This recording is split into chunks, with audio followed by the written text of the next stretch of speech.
মানে তারা ইচ্ছা করলে এটা করতে পারতো, ওটা করতে পারতো, কিন্তু তৎকালীন সময় যারা ইসলামের পক্ষে ছিল এদের ক্ষমতা, এদের দাবি দেওয়া কম ছিল।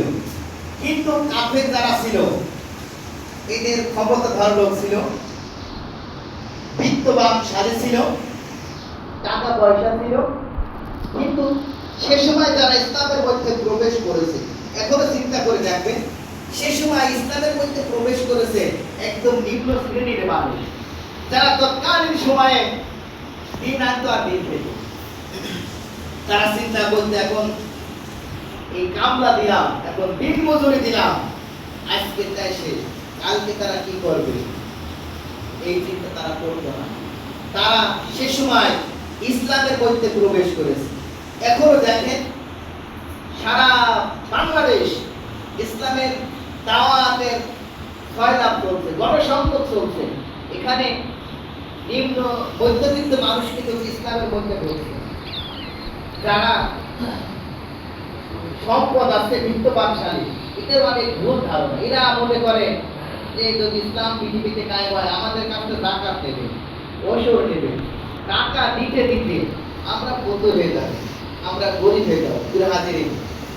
এটা সম্পূর্ণ মিথ্যা বানোয়াট একটি কথা। কারণ আল্লাহ পাক বলছেন তোমার যে জাকাত আছে, তোমার উপর যে ওসর খরচ হয়েছে, এটা যদি তুমি আল্লাহর পথে দাও, দুঃখী মেহনতি মানুষের দাও, যেখানে দেওয়ার বিধান আছে সেখানে যদি তুমি দাও, তাহলে আল্লাহ পাক ওয়াদা করছেন আমি তোমার মাল বৃদ্ধি করে দেবো। বলি সুবহানাল্লাহ। কখনো কমতে হবে না, আল্লাহ বৃদ্ধি করে দেবে। কারণ আমাদের দেওয়ার হাত কিন্তু খুব কম, আমরা দিই না।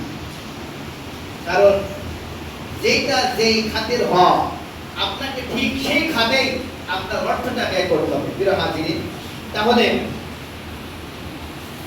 সে সময় এই কাফির নাস্তিক মুরতাদ মুনাফিকরা নিম্ন শ্রেণীর মানুষের কাছে যেত, যাদের অর্থ সম্পদ ছিল না। এরা তাদের কাছে যে বলতো তোমরা যে মুহাম্মদের পেছনে ঘোরো, মুহাম্মদ তোমাদের কি দিবে, বরং দেখো আমার হাতে এটা, আমার হাতে কম, আমার হাতে বড়, এই বিভিন্ন লোভ লালসা তাদেরকে দেখানো হতো।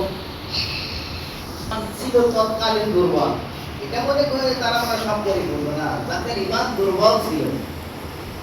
রাসূলকে শুধুমাত্র দেখানোর জন্য রাসূলের সাথে থাকত। যখনই তাদেরকে লোভ লালসা দেখানো হলো, আমি তোমার এটা দেবো, আমি তোমার এটা দেবো, যদি তুমি আমার এই দলে আসো, এই কথা শোনার সাথে সাথে তৎকালীন সময় আবু লুবাবা, উমাইর, এরকম অনেকগুলো লোক ইসলাম থেকে বেরিয়ে এসে এই আবু জেহেল এর লোকের সাথে মিশে শুরু করলো। হাজিরি ওয়াকুল জাল হক, এই যে তারা ইসলামের পক্ষে এরা হকের দাওয়াত দিতে শুরু করলো। আবু জেহেলের গ্রুপের লোক এরা বাতিলের পক্ষে দাওয়াত দিচ্ছে। পুরো হাজির। তাহলে আল্লাহ রাসূল তৎকালীন সাথে তারা ইসলাম কবুল করে, যাদের ইমান দুর্বল ছিল তারা ইসলামের থেকে বেরিয়ে আবু জেহেলের সাথে চলাফেরা উঠানো এখনো শুরু করেন। যারা ইসলামের পক্ষে আছে, যারা ইসলামের পক্ষে বিভিন্ন তালবাহান আপনাকে দেখাবেন, হ্যাঁ আপনি কি ইসলামের কায়েম করে কি করবে, বিভিন্ন কথা তারা বলবে। প্রিয় হাজির, এই সূরা কাফিরুন তৎকালীন সময়ের নিয়ম নীতি ইতিহাস বিরোধ হবে সূরা কাফিরুনের সাথে। প্রিয় হাজির, শেষমেশ তারা মুহাম্মদের নিকটে আসলো। মুহাম্মদকে ডাক দেওয়া হলো, তার চাচা আবু জেহেল তাকে ডাক দিল। কারণ যখন সে তার লোক লালসা দেখালো, হাতে করে মুষ্টিমে কয়েকজন লোক আবু জেহেলের পক্ষে ছিল, আর যত লোক লালসা দেখায় এটা কোনো কাজ হয় না। ওরা তখন একই মাত্র বলা শুরু করলো, যে ধর্ম আমরা গ্রহণ করেছি, যে ইসলামের মধ্যে আমরা প্রবেশ করেছি, জীবন যাতে শিকার আছে তা বাতিলকে আমরা মেনে নেব না। প্রিয় হাজিরিন, শেষমেশ আবু জেহেল সহ তার লোকজন মুহাম্মদের নিকটে আসলো। এসে বলছে, মুহাম্মদ তুমি আব্দুল্লাহর বেটা মুহাম্মদ, এটা আমরা জানি, তুমি একজন ভালো মানুষ, এটা আমরা জানি। কারণ তোমার দ্বারা কখনো শয়তানি, অন্যায়, বেপনা, অশ্লীল কাজ হবে না। কিন্তু বাবু তুমি যে কাজটা করছো, কে বলছে? আবু জেহেল। এই যে যে মানুষের কাছে দাওয়াত দিচ্ছ, তোমার গোত্রে তুমি লোক নিয়ে আসছো, এই কাজটা আমার ভালো লাগে।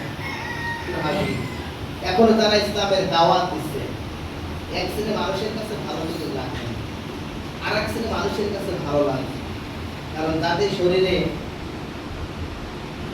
চুলকানি আছে, অ্যালার্জি। তাকে বলা হয় যে ভাই আপনি গরু গোশ খাবেন, বেগুন খাবেন, যদি কিন্তু বলবেন যে ভাই আমার চুলকানি আছে, আমার অ্যালার্জি, আমরা বেগুন যদি খাই আমার চুলকানিটা বেড়ে যাবে। এই কোরআনুল কারীমের কথা সমস্ত মানুষের কাছে এটা ভালো কিন্তু লাগে না, কিছু লোকের কাছে ভালো লাগে। তার একটি মাত্র কারণ, আল্লাহ পাক বলেছেন খাতামাল্লাহু আলা কুলুবিহিম, আমি কিছু সমস্ত মানুষের কানে মোহর করে দিয়েছি, এই কথা শুনবে না।